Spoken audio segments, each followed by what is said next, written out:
दोस्तों, मैं डॉक्टर प्रदीप कुमार गौतम आप सभी के बीच में आज प्रैक्टिस सेट संख्या 9 लेकर उपस्थित हुआ हूं, जिसमें हम लोग हिंदी साहित्य के महत्वपूर्ण प्रश्नों को देखेंगे। और ये प्रश्न मूलतः असिस्टेंट प्रोफेसर UPHESC 2014 की प्रश्नों से लिए गए हैं। यहाँ पर जो हम प्रश्न देख रहे हैं वो UPHESC कि 2014 में जो फॉर्म था, जिसका पेपर 14 फरवरी 2015 को हुआ था, उस पेपर के कुछ प्रश्नों को हम लोगों ने यहाँ पर रखा हुआ है। तो चलिए हम लोग देखते हैं कि कौन से महत्वपूर्ण प्रश्न हैं जो इस प्रैक्टिस सेट में हम लोगों ने शामिल किए हैं। तो देखिए, पहला प्रश्न है, उपदेश रसायन रास के रचनाकार हैं। उपदेश रसायन के रचनाकार हैं, तो अगर हम लोग देखें तो उपदेश रसायन रास के रचनाकार कौन हैं? जिनदत्त सूरि जी हैं। कौन है? जिनदत्त सूरि जी हैं। अगर जब हम लोग देखें तो कवि विद्याधर हैं, जैसे तो कवि विद्याधर ने प्राकृत पेंगलम लिखा है। क्या लिखा है? प्राकृत पेंगलम लिखा हुआ है। तो हम लोगों को ये ध्यान रखना है, प्राकृत पेंगलम लिखा हुआ है। सारंगधर ने सारंगधर पद्धति लिखा हुआ है, तो हम लोगों को ये ध्यान रखना है, सारंगधर पद्धति लिखा है। और धनपाल जी ने भविष्यत कथा लिखा है। क्या? भविष्यत कथा। तो हम लोगों को ये चीज़ क्या है, ध्यान रखना है। ठीक, तो आगे अगला प्रश्न हम लोग देखें, उपदेश रसायन रास के रचनाकार कौन हैं? जिनदत्त सूरि जी हैं। कवि विद्याधर जी ने प्राकृत पेंगलम सूत्र लिखा हुआ है। और यदि हम देखें तो सारंगधर जी ने सारंगधर पद्धति लिखा है। धनपाल जी ने भविष्यत कहा लिखा हुआ है। और इसके आगे हम लोग और अगला प्रश्न देखते हैं। तो भारतेंदु हरिश्चंद्र कृत कौन सा नाटक अनुदित रचना है? अब यहाँ पर पूछा गया है कि कौन सी रचना भारतेंदु हरिश्चंद्र जी की है जिसको उन्होंने अनुदित किया हुआ है। तो अगर हम लोग देखें यहाँ पर अनुदित रचना में, तो अनुदित रचना है आपकी कौन सी? विद्या सुंदर है। और यदि हम लोग इसको देखें तो जो विद्या सुंदर है वह कब? 1868 ईस्वी में जो है इसको इन्होंने क्या किया था, लिखा हुआ था। और मूल नाटक जो है वो कौन सा है? संस्कृत की जो चौर पंचाशिका है। कौन सी? चौर पंचाशिका। ठीक है ना, पंचाशिका। तो ये जो है रचना क्या है, मूल रचना है। और उसी का जो है अनुवाद भारतेंदु हरिश्चंद्र जी ने विद्या सुंदर नाम से किया हुआ था। तो चलिए हम लोग अगला प्रश्न देखें। तो अगला प्रश्न है, केंद्रीय हिंदी सचिवालय हिंदी परिषद संस्था का गठन कब किया गया? तो केंद्रीय हिंदी सचिवालय का जो गठन है वो कब किया गया? 1960 में किया गया। अगर हम लोग देखें कि इसका जो आपका स्थान है, तो इसका स्थान जो है कहाँ पर है? वो है नई दिल्ली में। कहाँ है? जो इसका कार्यालय है, से केंद्रीय कार्यालय है, वो कहाँ है? नई दिल्ली में है। और इसके जो संस्थापक थे वो कौन थे? श्री हरि, हम लोगों को चूंकि कई बार पूछ लिया जाता है, बाबू कंसल। कौन थे? श्री हरि बाबू कंसल जी थे इसके संस्थापक। किसके? केंद्रीय सचिवालय हिंदी परिषद के जो है। ठीक है, तो अगला प्रश्न हम लोग देखें। तो अगला प्रश्न है, अष्टछाप की स्थापना कब हुई? अगला प्रश्न क्या है? अष्टछाप की स्थापना कब हुई? तो अष्टछाप की स्थापना हुई है 1565 ईस्वी में। ठीक है, इसके बाद अगर हम लोग देखें तो इसमें जो है इसकी स्थापना किसने की है? तो इसकी स्थापना जो है विट्ठलनाथ जी ने की है। किन्होंने? विट्ठलनाथ जी ने की है। ठीक है, विट्ठलनाथ जी ने की है। और इसमें जो मूलतः अगर हम लोग देखें तो इस रचना में मूलतः 4 जो है विट्ठलनाथ जी के और 4 सदस्य 4 जो मेंबर हैं वो विट्ठलनाथ जी के शिष्य हैं और 4 वल्लभाचार्य जी के शिष्य हैं। जो विट्ठलनाथ है वल्लभाचार्य जी के कौन थे? पुत्र थे। ठीक। अष्टछाप को अष्टशाखा नाम से भी जाना जाता है। तो अगर हम लोग इसमें देखें तो हम लोग यहाँ पर देख लेते हैं, जैसे वल्लभाचार्य के जो शिष्य थे वो थे कुंभन दास, सूरदास, कृष्णदास और परमानंद दास जी। और विट्ठलनाथ के शिष्य थे गोविंद स्वामी, छीत स्वामी, नंददास और चतुर्भुज दास। अगला प्रश्न है, हिंदी की प्रथम प्राचीनतम आत्मकथा है। हिंदी की प्रथम प्राचीनतम आत्मकथा है, तो प्राचीनतम आत्मकथा कौन सी है? वो है अर्धकथा, जो कब 1641 ईस्वी में क्या हुई थी? प्रकाशित हुई थी। इसको रचनाकार कौन से हैं? तो वो हैं बनारसी दास जैन। कौन है? बनारसी दास जैन जी है इसके क्या हैं? रचनाकार हैं। ठीक। तो ये चीज़ हम लोगों को ध्यान रखनी है। अगर इसी में हम लोग और देखें थोड़ा सा, तो जैसे आपकी दी है मेरी जीवन यात्रा, तो मेरी जीवन यात्रा के रचनाकार तो हैं राहुल सांकृत्यायन जी। कौन है? राहुल सांकृत्यायन। और अगर हम देखें मेरी आत्मकहानी, तो मेरी आत्मकहानी के रचनाकार हैं श्याम सुंदर दास। कौन है? श्याम सुंदर दास जी। ठीक है। और यदि हम देखें आत्मकथा के हैं, तो आत्मकथा के हैं डॉक्टर राजेंद्र प्रसाद। कौन है? डॉक्टर राजेंद्र प्रसाद जी हैं। ठीक। तो आप लोगों को ये ध्यान रखना है। अगला प्रश्न है, विखंडन समीक्षा प्रणाली के जन्मदाता कौन है? प्रश्न क्या कह रहा है? विखंडन समीक्षा प्रणाली के जन्मदाता कौन है? तो विखंडन जो समीक्षा प्रणाली के जन्मदाता हैं वो जाक देरिदा। यहाँ पर देरिदा के लिए दिया है, इनका पूरा नाम मिलता है जाक देरिदा, जो फ्रांसीसी क्या फ्रांस के जो है दार्शनिक थे। कहाँ के थे? फ्रांस के दार्शनिक थे। और ये बहुत ही महत्वपूर्ण रचनाकार हैं और इन्होंने ऑफ ग्रामेटोलॉजी क्या है? ऑफ ग्रामेटोलॉजी और राइट एंड डिफरेंस, ये जो है क्या की हैं? पुस्तकें लिखी हुई हैं। अगला प्रश्न है, मैथिली शरण गुप्त की कौन सी रचना महाभारत संबंधी नहीं है? देखिए क्या कह रहा है प्रश्न, मैथिली शरण की कौन सी रचना महाभारत संबंधी नहीं है? तो कौन सी रचना महाभारत संबंधी नहीं है? तो यदि हम देखें तो आपकी जो शक्ति है वो महाभारत संबंधी नहीं है। वन वैभव में भी महाभारत का जिक्र है, वक्ष संहार में भी महाभारत का जिक्र है और सैरंध्री भी महाभारत से संबंधित है।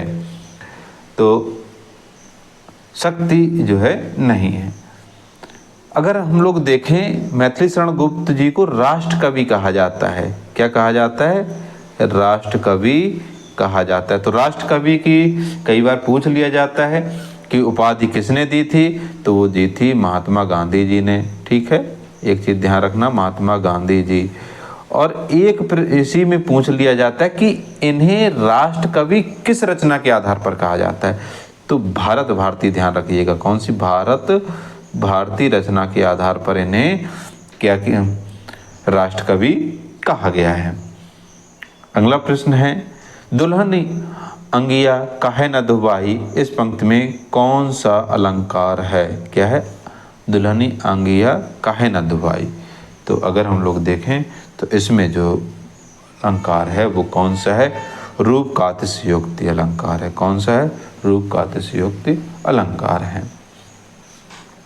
अगला प्रश्न है कि लिपियों से संबंधित है ये प्रश्न कि लिपियों का सही विकास क्रम, कम लिख गया है, सॉरी, यहाँ पर क्रम है। क्या है? क्रम है, क्रम है। तो लिपियों का सही विकास क्रम क्या है? तो अगर हम लोग देखें तो सबसे पहले जो लिपि हमें देखने को मिलती है वो चित्रलिपि से शुरुआत होती है। कौन सी? चित्रलिपि, फिर सूत्रलिपि, फिर प्रतीकात्मक लिपि, फिर भावलिपि, फिर ध्वनिमूलक लिपि। तो ये जो है हमें देखने को मिलती हैं। अगला प्रश्न है, खुसरो का लक्ष्य जनता का मनोरंजन था पर कबीर धर्मोपदेशक थे। मतलब कि खुसरो का जो लक्ष्य था वो जनता का मनोरंजन करता था, लेकिन कबीरदास जी क्या थे? धर्म का उपदेश देने वाले रचनाकार थे। तो यहाँ पर पूछा क्या गया, यह उक्ति किसकी है। ये पूछा गया है कि यहाँ पर ये उक्ति किसकी है, तो ये उक्ति आपके आचार्य रामचंद्र शुक्ल जी की ये पंक्ति है। फिर अगला प्रश्न हम लोग देखें, यदि उपमेय में उपमान में बिंब प्रतिबिंब भाव हो तो अलंकार होता है। यदि उपमेय उपमान में बिंब प्रतिबिंब भाव हो तो अलंकार होता है, मतलब कौन सा अलंकार होता है। तो यदि हम लोग देखें तो इसमें कौन सा अलंकार होता है, इसमें मूलतः कौन सा दृष्टांत अलंकार होता है। क्या होता है, दृष्टांत अलंकार होता है। फिर अगला प्रश्न है, निम्नलिखित काव्य पंक्तियों को उनके कवियों के साथ सुमेलित कीजिए। तो अगर हम लोग देखें तो पहला है क्या, विष्णु का मैं ही सुदर्शन चक्र हूँ। तो ये किनका है, विष्णु का मैं ही सुदर्शन चक्र हूँ, ये निराला जी की पंक्ति है। फिर है, तरल आकांक्षा से है भरा सो रहा आशा का आह्लाद। ये जो है अब अपने आप ये पंक्ति स्वयं को अभिव्यक्त कर रही है, किसकी है, प्रसाद जी की है। फिर है, विश्वास मलय में मिलकर ग्रह पथ में टकराएगा। तो यह है अज्ञेय जी की पंक्ति। और है फिर, मैं इस बरगद के पास खड़ा हूँ। तो मैं इस बरगद के पास खड़ा हूँ, यह रचना किसकी है, मुक्तिबोध की। यहाँ पर छिप गया है तो आप लोग नोट कर लीजिएगा, मुक्तिबोध कौन किसकी है, मुक्तिबोध की पंक्ति है। कौन सी, मैं इस बरगद के पास खड़ा हूँ। फिर अगला प्रश्न है, करुण को ही एकमात्र रस किसने कहा है। मतलब करुण को ही मूलतः मुख्य रस किसने कहा है। तो यदि हम लोग देखें तो करुण को ही एकमात्र रस मानने वाले जो रचनाकार हैं वो कौन हैं, भवभूत जी हैं। और ये किस आधार पे कहा गया है, इन्होंने एक रचना लिखी है उत्तर रामचरितम। क्या, उत्तर रामचरितम। इस रचना में जो है इन्होंने करुण को एकमात्र रस माना है और उसमें जो है उन्होंने कहा है कि एको रसा करुणा एवं निमित्त भेदा विभिन्न पृथग्यो श्रियते विवर्तान। अर्थात करुण ही कारण भेद से भिन्न होकर पृथक पृथक परिणामों को प्राप्त करता हुआ प्रतीत होता है। तो हमें बहुत स्पष्ट है कि ये जो है करुण रस को एकमात्र रस किसने माना है, भवभूत जी ने। अगला प्रश्न है, नई कविता पत्रिका का प्रकाशन वर्ष है। क्या है, नई कविता का प्रकाशन वर्ष है। तो क्या है, 1954 में जो है नई कविता पत्रिका का प्रकाशन हुआ था। यदि हम लोग देखें कि इसका जो संपादन किया था वो किसने किया था, वो किया था जगदीश गुप्त जी ने। हम लोगों को ध्यान रखना है, जगदीश गुप्त जी ने। तो इसके संपादक कौन थे, जगदीश गुप्त। और यदि हम पूछें कि नई कविता नाम किसने दिया, तो नई कविता नाम दिया है अज्ञेय जी ने। ठीक है, कई बार पूछ लिया जाता है। और ये नाम इन्होंने एक रेडियो वार्ता में ये नाम जो है दिया हुआ था। अगला प्रश्न है, सुमेलित करना है। तो सुमेलित करने में हम लोग देखें कि जैनेन्द्र जी का जो निबंध है वो कौन सा है। तो जैनेन्द्र जी का निबंध है साहित्य और संस्कृति। हजारी प्रसाद द्विवेदी जी का निबंध हम लोग देखें तो वो है विचार प्रवाह है। फिर है कुबेरनाथ राय जी का निबंध देखें तो ये है निषाद बांसुरी। और हरिशंकर परसाई का तो प्रसिद्ध है पगडंडियों का जमाना। तो इस तरीके से आप लोग सुमेलित कर लीजिएगा। अगला प्रश्न है, प्रस्तुत पंक्ति के संदर्भ में असत्य कथन का चयन करना है। ध्यान रखना है, यहाँ पर हमें असत्य कथन का चयन करना है। तो असत्य कथन का चयन करना है, चमकी बाजु घन गरज तरासा बिरह काल होई जीव गरासा। इसमें मतलब क्या चीज़ें कही गई हैं। तो अगर हम लोग देखें तो इसमें हमें बिरह का मानवीकरण इसमें है। इसके साथ ये अवधी भाषा भी इसमें जो है।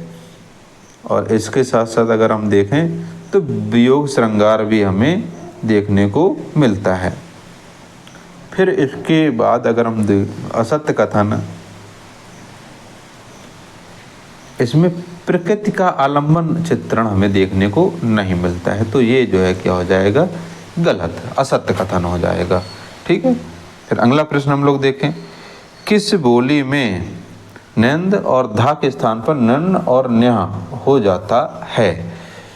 तो अगर हम लोग देखें तो किस में हो जाता है, तो ये जो है आपके मूलतः होता है किसमें, भोजपुरी में। ठीक है। अगला प्रश्न है, नौ नाथों में इनमें से कौन सम्मिलित नहीं है? मतलब कौन सा नाथों, नौ नाथों में नहीं है? तो इसमें जो है देवसेन नहीं है। देवसेन को अगर हम लोग देखें तो ये जैन मुनि थे, जैन मुनि थे। और ये महत्वपूर्ण जैन जो हम लोग राज साहित्य पढ़ते हैं, राज साहित्य या जैन साहित्य, उसके अंतर्गत ये आते हैं और महत्वपूर्ण रचनाकार हैं।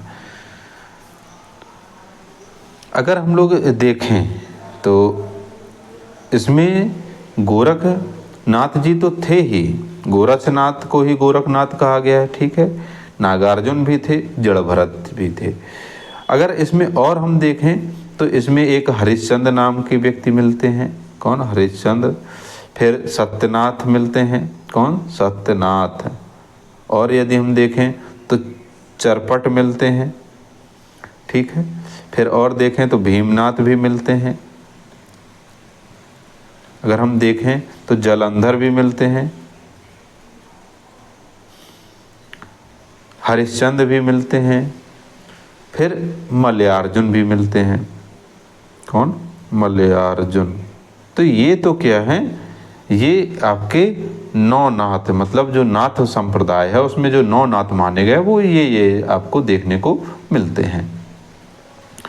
आगे हम लोग चलें तो हिंदी का पहला रिपोर्टाज किस पत्रिका में प्रकाशित हुआ? प्रश्न देखिए बहुत महत्वपूर्ण है कि हिंदी का पहला रिपोर्टाज किस पत्रिका में प्रकाशित हुआ। और ये प्रसिद्ध भी है और लोग जानते भी हैं कि ये रूपाम हो गया, यहाँ पर रूपाब है। क्या है? रूपाब। ठीक है, भा है ये। तो रूपाब पत्रिका में क्या हुआ था? प्रकाशित हुआ था।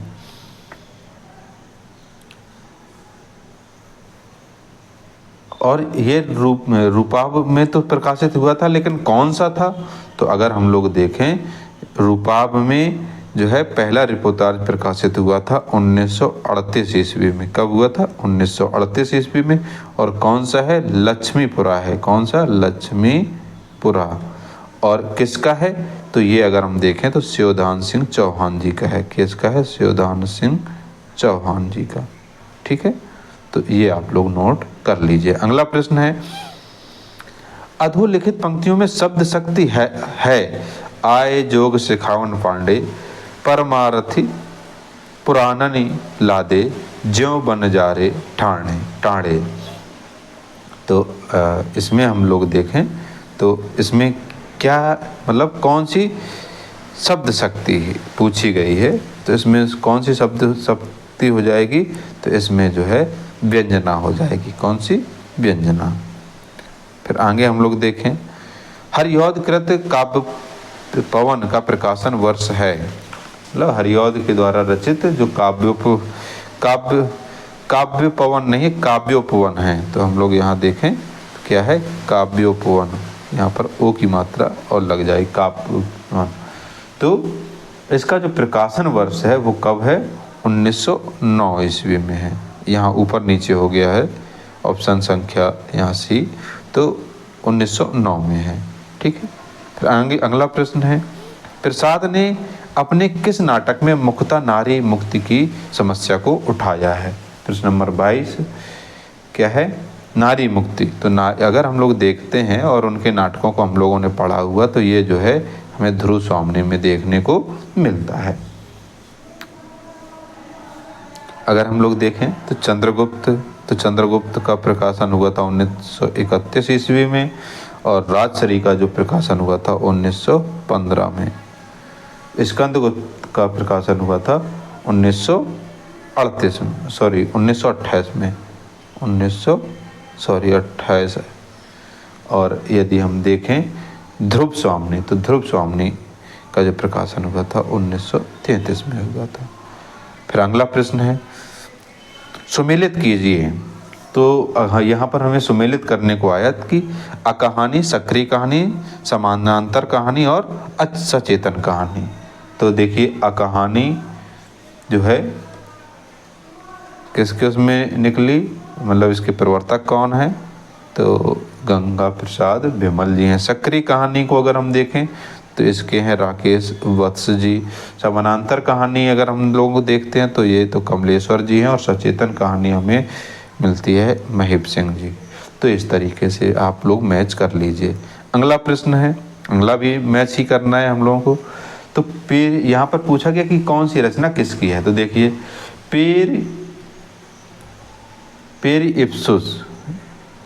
पेरिप्सुस किसकी है, तो यह है लोनजाइनस की। किसकी है, पोएटिक्स किसकी है, तो ये तो अरस्तु की है, बहुत फेमस रचना है। और एस्थेटिक्स किसकी है, तो एस्थेटिक्स जो है क्रॉन्चे की है। और इयोन भी बहुत फेमस है, वो प्लेटो की है। आप लोगों के लिए यहाँ सबसे ज़्यादा ध्यान रखने इयोन, पोएटिक्स और पेरिप्सुस, ये तीनों ही रचनाएं बहुत ज़्यादा पूछी जाती हैं।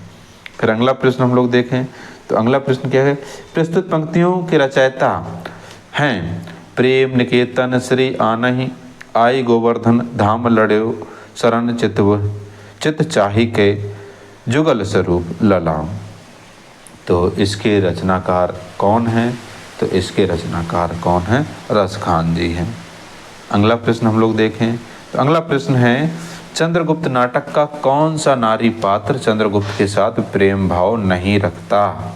देखिए क्या है कि चंद्रगुप्त नाटक का कौन सा नारी पात्र चंद्रगुप्त के साथ प्रेम भाव नहीं रखता है।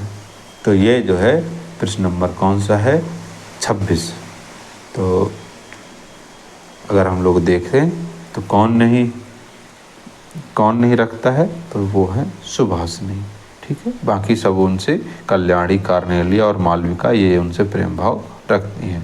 अगला प्रश्न है क्रॉन्चे के अभिव्यंजनावाद का संबंध वक्रोक्ति सिद्धांत के साथ मानने वाले विद्वान हैं। तो प्रश्न नंबर 27। तो क्रॉन्चे के अभिव्यंजनावाद का संबंध वक्रोक्ति सिद्धांत के साथ मानने वाले विद्वान कौन हैं, तो वो हैं रामचंद्र शुक्ल जी। ठीक है, फिर आगे हम लोग देखें अगला प्रश्न है हिंदी नव जागरण को मूलतः बुद्धिवादी और रहस्यवाद विरोधी कहने वाले विद्वान हैं। तो कौन हैं, तो ये जो है रामविलास शर्मा जी। ठीक है, कौन है, रामविलास शर्मा जी। अगला प्रश्न है सिंघानिया नामक पुरुष पात्र का संबंध किस नाटक से है। अगर आपने नाटक पढ़े हुए हैं तो आप लोग एकदम स्पष्टता समझ जाएंगे। ये जो है किस में है, आधे अधूरे में। फिर अगला प्रश्न है निम्नलिखित काव्यांश में विरह की किस दशा का वर्णन है। यह तन जारो झार के कहो कि पवन उड़ान, मकुते ही मार्ग उड़ी परे, कंथ धरे जह पाऊँ। तो यहाँ पर जो है क्या चीज़ें दी गई हैं, तो इसमें जो है किसका वर्णन है, तो इसमें अभिलाषा का जो है जिक्र किया। किस दशा का, अभिलाषा की दशा का जो है इसमें वर्णन है। तो इस तरीके से हम लोगों ने कुल 30 प्रश्नों को यहाँ पर देखा हुआ है। अभी हम लोग बीच में थोड़ा व्यस्त रहे तो आपकी जो ये प्रैक्टिस सेट है वो थोड़ा बहुत धीमी गति से आपको प्राप्त हो रहे हैं। हम बहुत जल्द अब इसमें प्रयास करेंगे कि प्रतिदिन आपके बीच में प्रैक्टिस सेट उपलब्ध कराएं। आपको वीडियो कैसा लगा कमेंट्स बॉक्स में ज़रूर बताएं। साथ ही चैनल में आप पहली बार आए हैं तो चैनल को लाइक और सब्सक्राइब अवश्य कर दें, बेल आइकन को प्रेस कर दें, जिससे कि आपको हर वीडियो का नोटिफिकेशन मिलता रहे। आप सभी का बहुत बहुत धन्यवाद।